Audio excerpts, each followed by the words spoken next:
Dengue রোগীদের সবার ICU প্রয়োজন হয় না, তবে সিভিয়ার ডেঙ্গিতে আইসিইউ প্রয়োজন হতে পারে। ডেঙ্গিতে আইসিইউ কেন গুরুত্বপূর্ণ? কারণ প্রতি ঘন্টায় শিশু নিবিড় পরিচর্যার মাধ্যমে তার পালস, রক্তচাপ, প্রস্রাবের পরিমাণ, টেম্পারেচার এগুলো পর্যবেক্ষণ করা হয়, কারণ যে কোনো মুহূর্তে শিশুর রক্তচাপ কমে গিয়ে শকে চলে যেতে পারে। ডেঙ্গু শক সিন্ড্রোমের রোগীদের ক্ষেত্রে দ্রুত ফ্লুইড রিসাসিটেশন এবং সঠিক সময়ে ফ্লুইড রিসাসিটেশনের জন্য আইসিইউর প্রয়োজন হয়।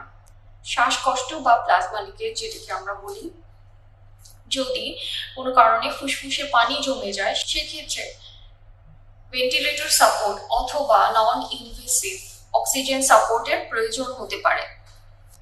গুরুতর রক্তক্ষরণ হলে রক্তের উপাদান ট্রান্সমিশনের প্রয়োজন হতে পারে।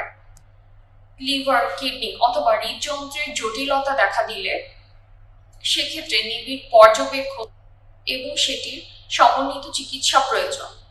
ডেঙ্গিতে অতিরিক্ত অথবা কম ফ্লুইড বা আমরা যে শিরার মাধ্যমে স্যালাইন দিয়ে থাকি সেটি বিপজ্জনক হতে পারে।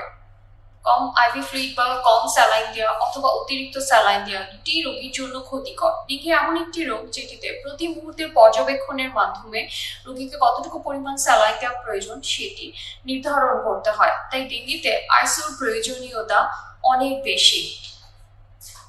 একদিকে ফ্লুইড স্বল্পতার কারণে শিশু যেমন শকে চলে গিয়ে হৃৎপিণ্ড, কিডনি কিংবা লিভার ক্ষতিগ্রস্ত হতে পারে, কার্যক্ষমতা হারাতে পারে, তেমনি একইভাবে যদি অতিরিক্ত স্যালাইন দেওয়া হয় সেক্ষেত্রে সেটি ফুসফুসে জমে গিয়ে শ্বাসকষ্ট এমনকি লাইফ সাপোর্টেরও প্রয়োজন হতে পারে।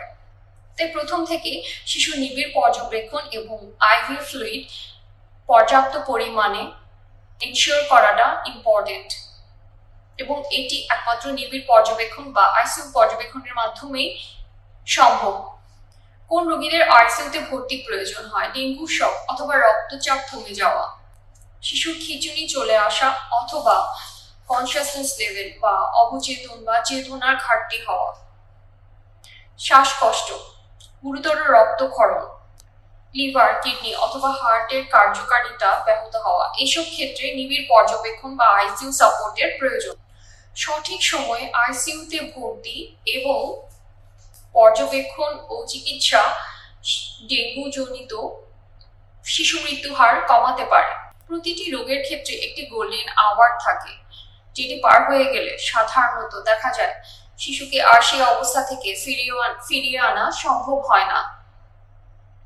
তাই সঠিক সময়ে সঠিক সিদ্ধান্ত আপনার শিশুর জীবন বাঁচানোর জন্য খুবই জরুরি, বিশেষ করে এটি যদি ডেঙ্গির মতো একটি মারাত্মক জীবনহানিকর রোগ হয়ে থাকে।